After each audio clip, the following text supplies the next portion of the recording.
ada informasi dari siapa Siregar.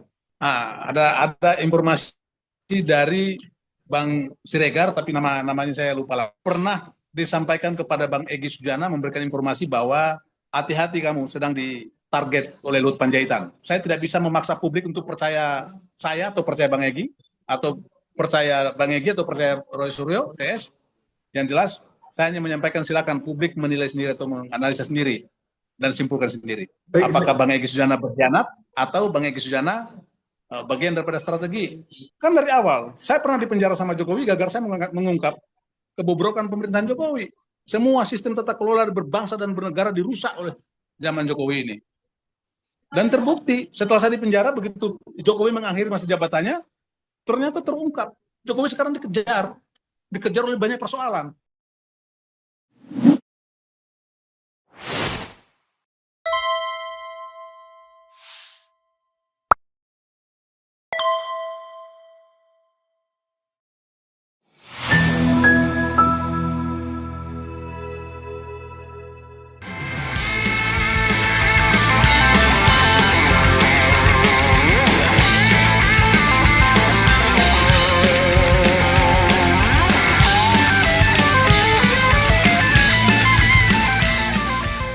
Awal mula kejadian kunjungan Bang Egy Sujana dan Bang Damai Harilubis ke Jokowi beberapa waktu yang lalu, itu kan menjadi polemik, menjadi berita yang sangat viral di mana-mana, perbincangan bahkan di media televisi hampir setiap hari sampai dengan detik ini pun masih itu diberitakan, masih dibahas. Sehingga ini menjadi hal yang menarik. Kenapa menarik? Bang Egy ini adalah salah satu aktivis senior yang kita tahu bahwa sejak lama dia yang berapi-api menyuarakan bahwa jasanya Jokowi itu adalah palsu. Dan akhirnya perjuangan itu untuk yang dilakukan oleh Bang Egy Sujana terhenti pada saat dia berkunjung di Solo beberapa waktu yang lalu. Sehingga teman-teman yang masih berjuang, yang masih meyakini bahwa ijazahnya Jokowi itu adalah palsu, tentunya moralnya menjadi rendah karena dianggap seolah-olah perjuangan ini menjadi pecah kongsi. Teman-teman semua atau sebagian teman-teman kita menganggap bahwa Bang Egy telah berkhianat sehingga dia mencari aman sendiri. Tetapi sebagian juga lain mungkin masih merasa itu bagian daripada cara dia. Karena di dalam pertanyaan saya kepada Bang Egy masih meyakini bahwa ijazah Jokowi itu adalah palsu dan dia juga masih mendukung.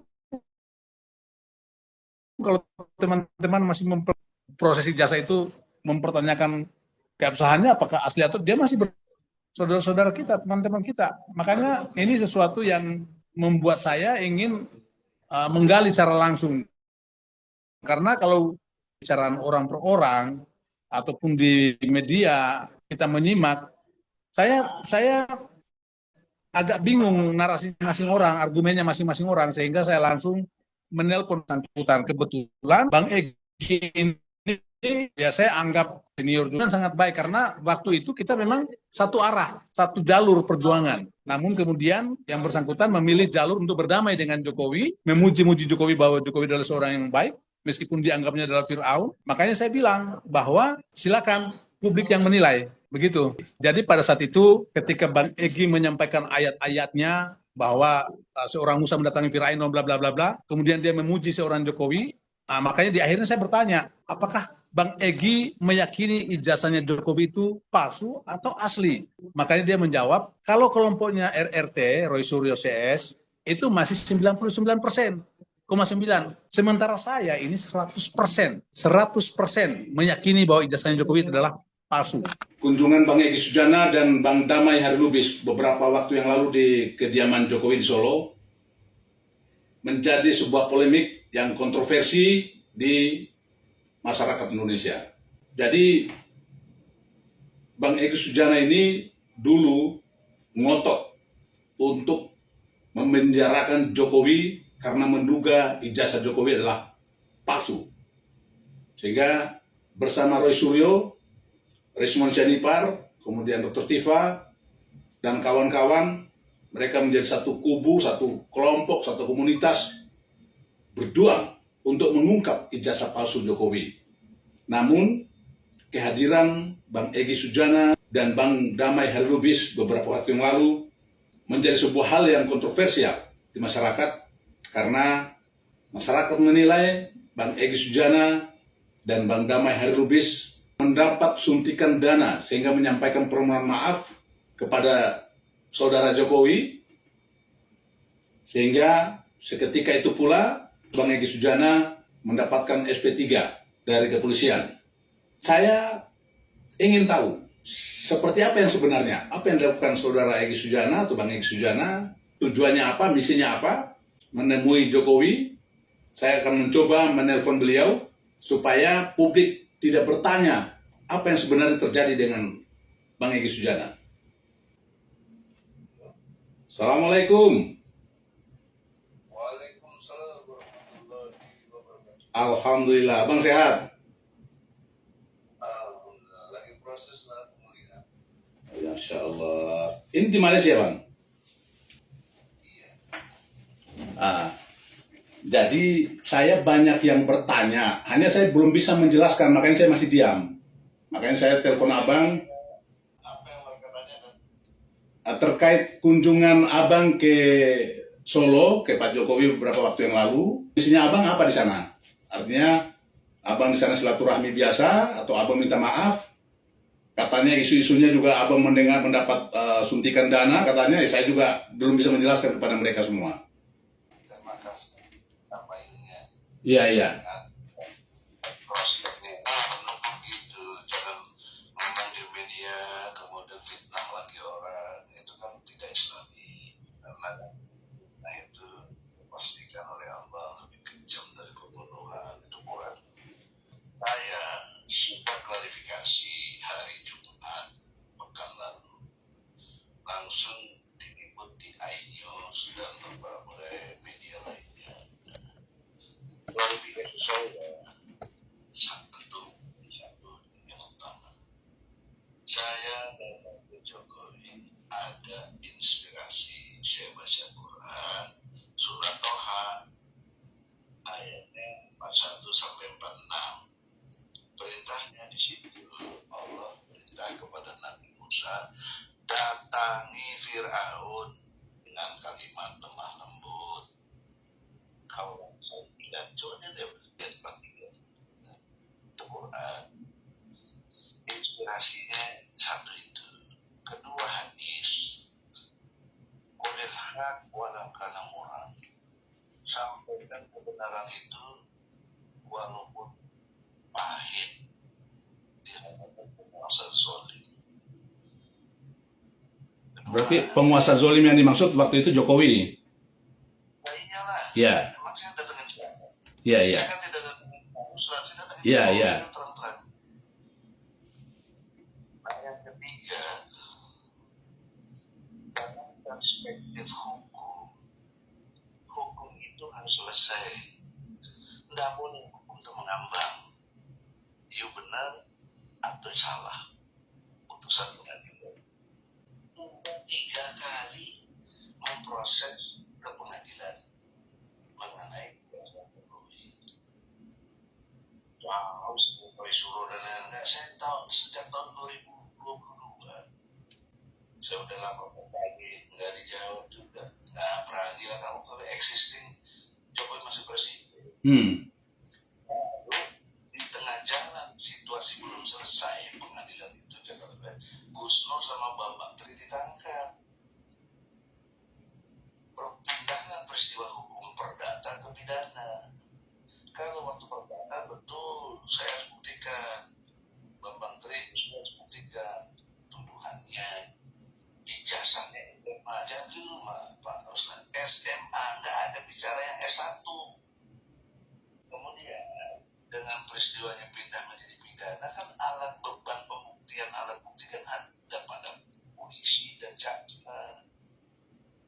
Dengan saya diadilinya di Pengadilan Negeri Solo, Surakarta, 6 bulan kurang lebih sidang tiap minggu, sehingga saya Kemis saya datang ke sana ongkos sendiri dan lain-lainnya.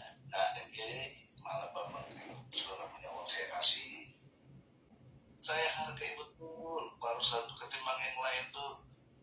saya tidak Islami lah. Kok tahu saudara sangka baik kok bikin fitnah. Termasuk muslim sendiri videonya kayak begitu, ya Allah.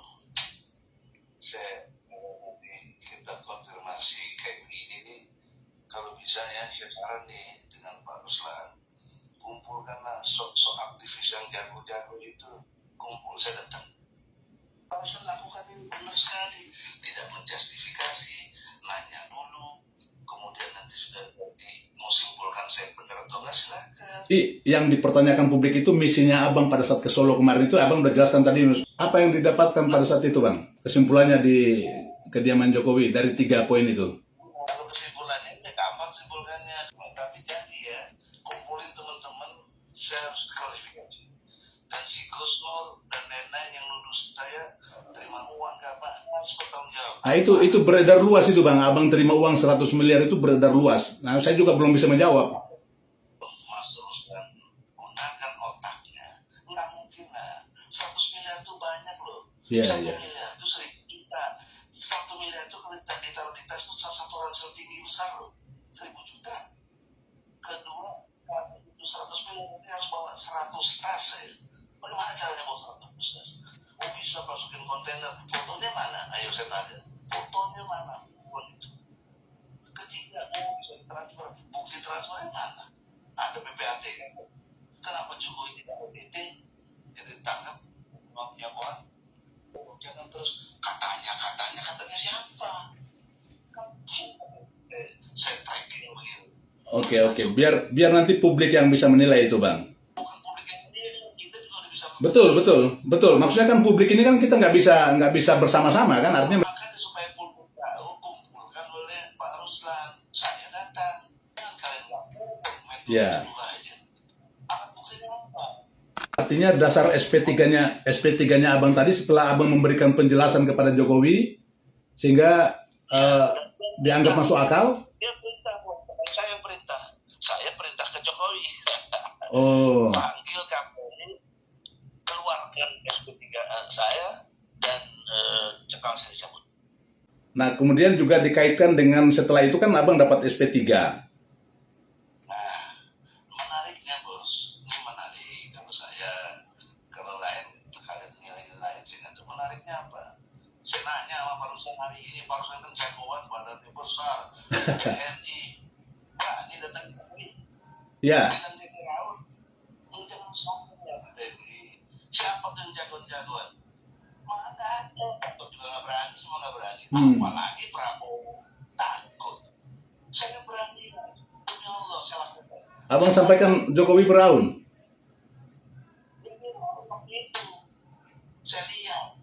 Tapi setelah saya tracking, saya dialog sama dia baik. Saya bilang baik juga salah. Kenapa baik?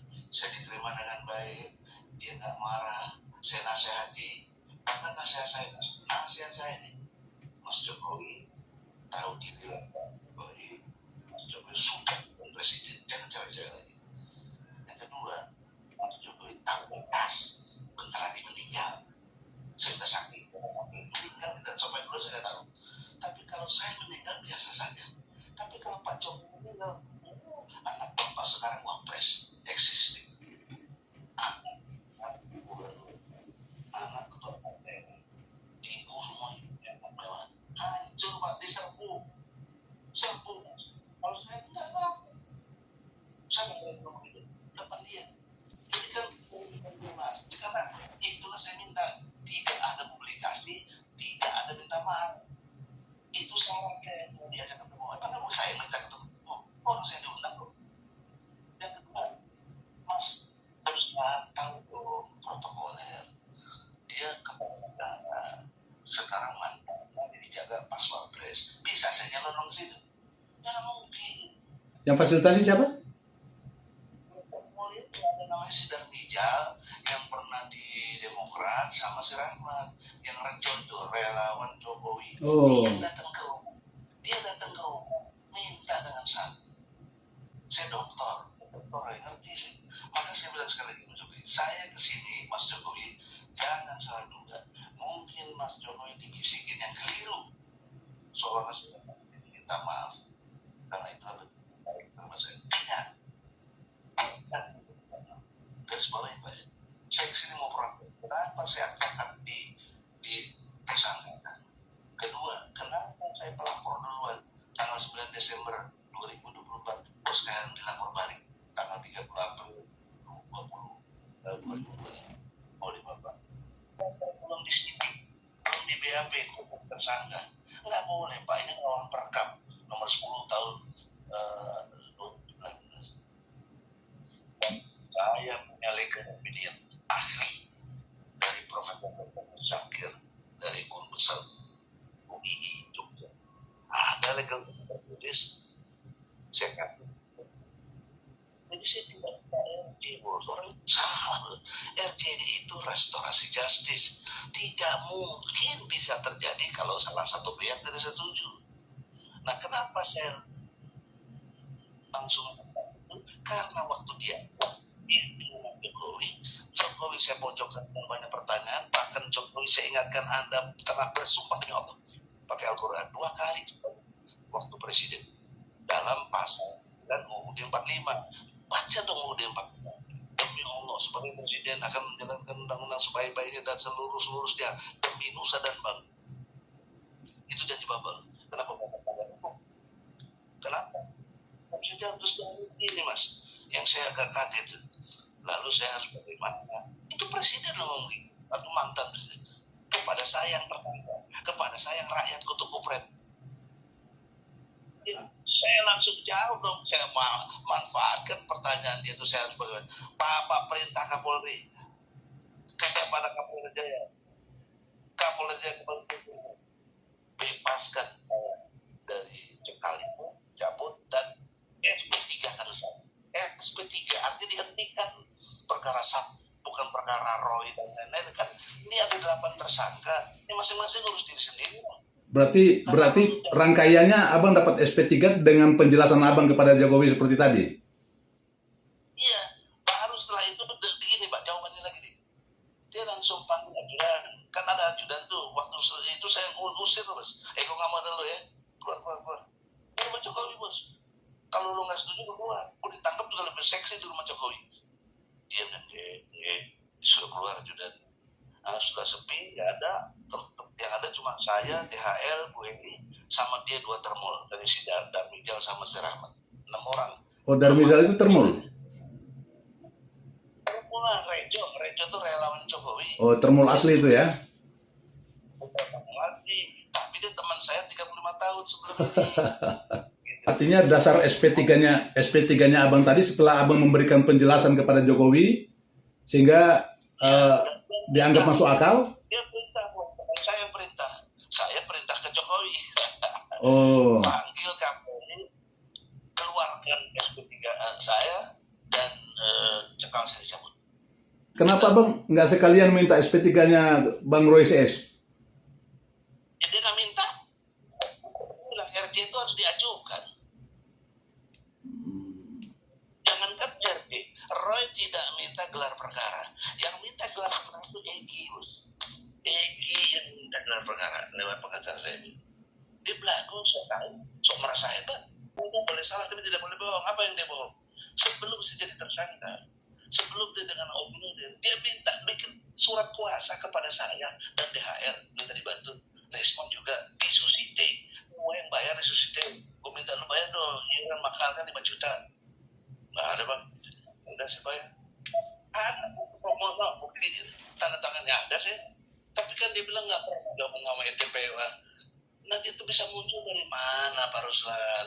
Emangnya dia hebat? Dia saya bawa waktu mau ke Solo itu yang pertama bulan April. Dilalahnya saya ditahan sama jenderal, boleh konfirmasi Jenderal Wawan. Kalau kamu berangkat, paksa harus tahan. Terus kalau yang lain, kalau kamu nggak berangkat, yang lain nggak apa-apa. Baik, saya nggak berangkat, jangan tahan teman-teman saya.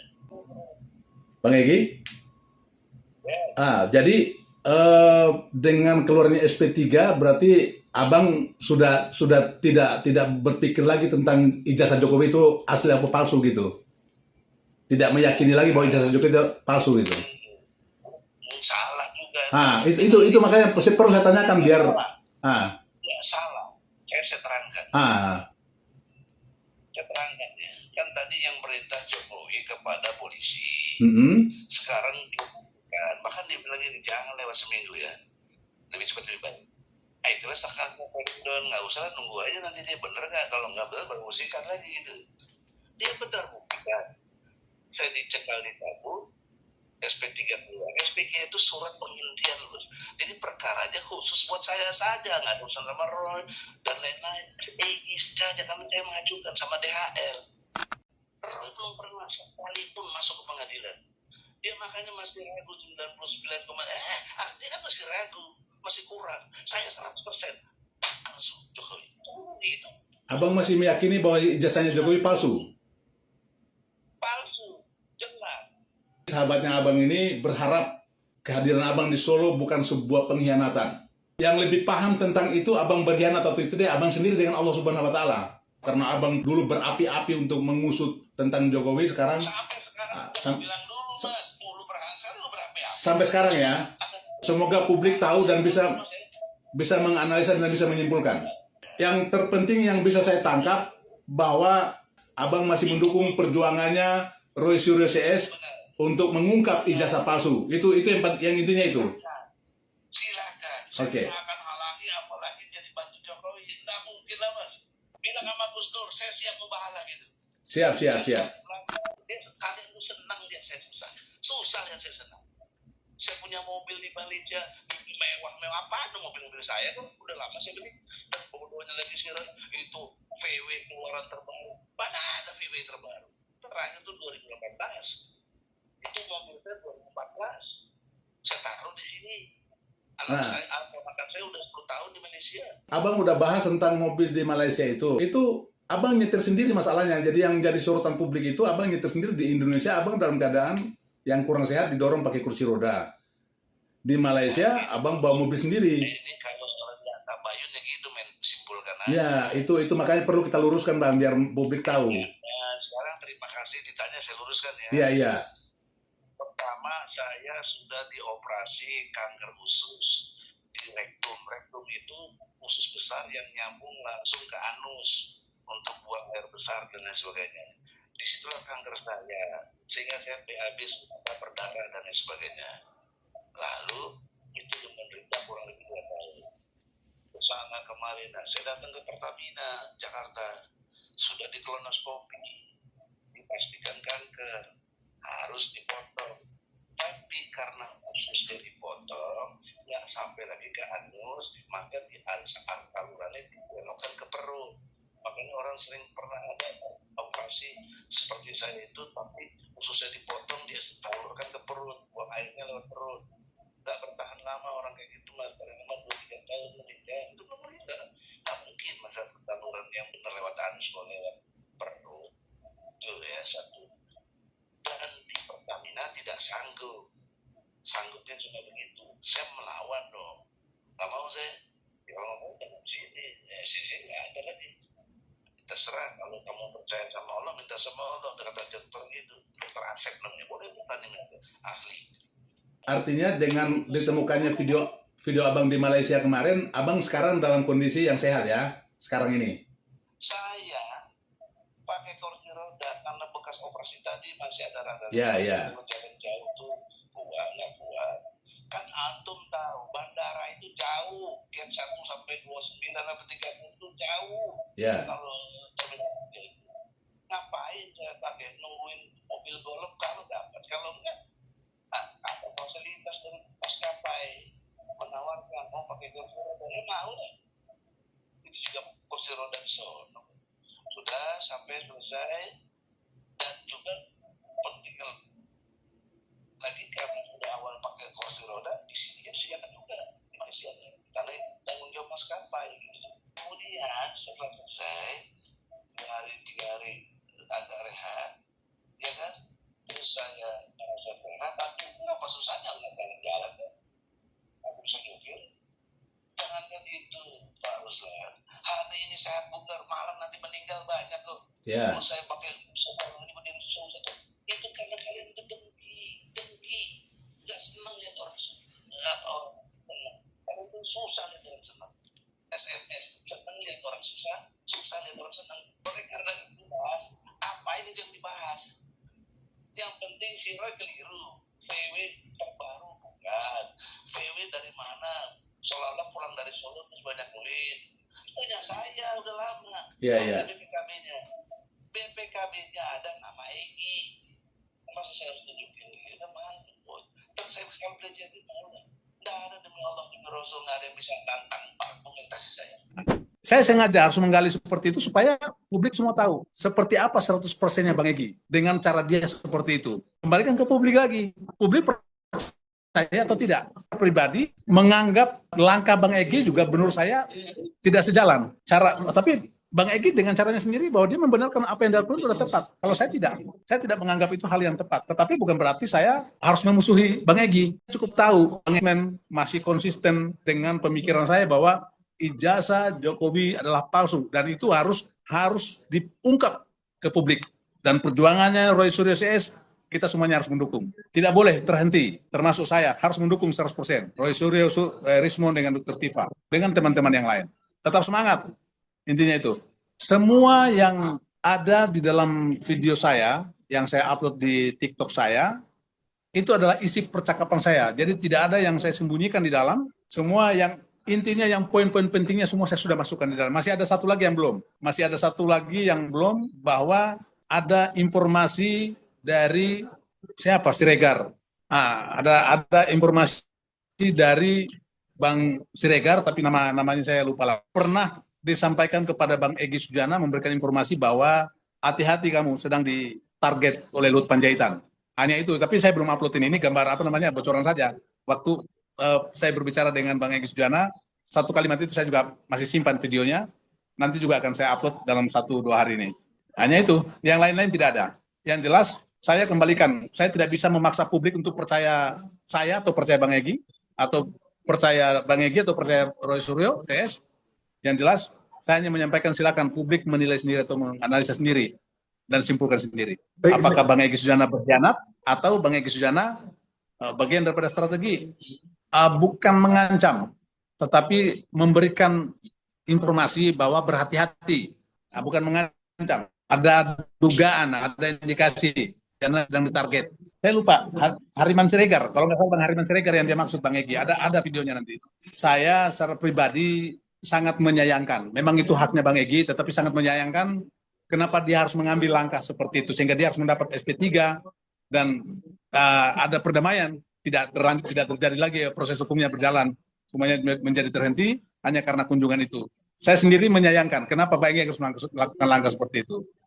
Tetapi saya sebaliknya sangat berharap bahwa kawan-kawan saya, Bang Roy Suryo, Bang Rismond, Dr. Tifa, dan lain-lain yang masih komitmen memperjuangkan ijazah palsunya Jokowi, saya bersama kalian.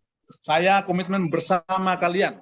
Ini harus terungkap. Tidak boleh negara ini punya catatan sejarah yang buruk. Kalaupun memang kelam, harus kita katakan kelam. Kalau baik, kita katakan baik. Jangan nanti anak cucu kita mereka hanya taunya ijazah Jokowi diselesaikan secara kekeluargaan. Wah, itu tidak bisa. Harus hukum yang bisa menjawabnya itu. Harus pembuktian melalui pengadilan. Kita harus mendukung itu. Dan pesan saya kepada Jokowi kalau ada di depan saya. Ya. Jadi saudara Jokowi kalau mau dianggap seorang negarawan harusnya terbuka dan jujur mengakui. Kalau memang ijazahmu asli, tunjukkan. Tidak sulit sebenarnya supaya publik ini tidak menjadi resah, tidak menjadi kegaduhan. Tunjukkan, ini loh ijazah. Karena ijazah ini bukan hal yang sakral. Kita mau mendaftar pekerjaan, mau mendaftar apapun, menunjukkan ijazah aslinya. Kenapa Jokowi tidak mau menunjukkan ijazahnya? Jadi justru dengan menyimpan ijazah ini, publik makin ragu dengan kejujuran seorang Jokowi. Maka saya secara pribadi mengingatkan supaya predikat masyarakat terhadap Jokowi adalah seorang negarawan, tunjukkan ijazahnya. Terlepas hasil kebijakannya daripada saat dia memimpin negara ini selama 10 tahun, banyak bobroknya, itulah kelemahannya, kekurangannya orang per orang. Tetapi paling tidak untuk masalah ijazah ini, dia harus gentleman menunjukkan bahwa inilah ijazah asli saya, sehingga kegaduhan itu terhenti seketika. Kalau dia memang ijazahnya memang benar-benar palsu, dia harus mengakui juga ijazahnya palsu. Sehingga mungkin masyarakat juga bisa memaafkan dia. Tetapi ingat, dosa-dosanya tidak bisa dimaafkan. Artinya proses hukum tetap berjalan, kan begitu. Meskipun dia seorang mantan presiden, tinggal masyarakat, tinggal hukum yang mengatur. Apakah karena dia mantan presiden, terus dibebaskan dari jeratan hukum, tetapi paling tidak terungkap kesalahan dia dan terungkap. Kalau saya sampai detik ini komitmen mengadili, menangkap Jokowi untuk mempertanggungjawabkan semua perbuatannya selama 10 tahun, itu masih sampai sekarang. Wajib, karena hukum. Negara ini karena hukum. Kita harus menunjukkan kepada seluruh masyarakat, jangan hanya orang yang mencuri ayam, yang maling ayam, itu dipenjara. Ini kerusakan negara. Semua sumbernya dari mana? Ini harus diungkap semua. Kan dari awal, saya pernah dipenjara sama Jokowi, gara-gara saya mengungkap kebobrokan pemerintahan Jokowi. Semua sistem tata kelola berbangsa dan bernegara dirusak oleh zaman Jokowi ini. Dan terbukti, setelah saya dipenjara, begitu Jokowi mengakhiri masa jabatannya, ternyata terungkap. Jokowi sekarang dikejar oleh banyak persoalan. Jadi kembali lagi saya bilang, kalau dia mau ingin dikatakan seorang negarawan, dia harus berbesar hati untuk mengakui. Saya pikir masyarakat juga pemaaf kok, masyarakat Indonesia ini pemaaf, bukan pendendam. Maafkan dia, tetapi proses hukum berjalan. Orang besar yang dimaksud Partai Biru ya kan, pernah beredar seperti itu kan. Saya tidak tahu Partai Biru itu partai mana. Tetapi kalau misalkan arahnya kepada Pak SBY, saya sangat tidak meyakini. Pak SBY karakternya beliau juga selama 10 tahun memimpin bangsa ini bukan seperti itu. Saya tahu beliau pada saat beliau masih menjabat, masih aktif di militer, seperti apa integritasnya.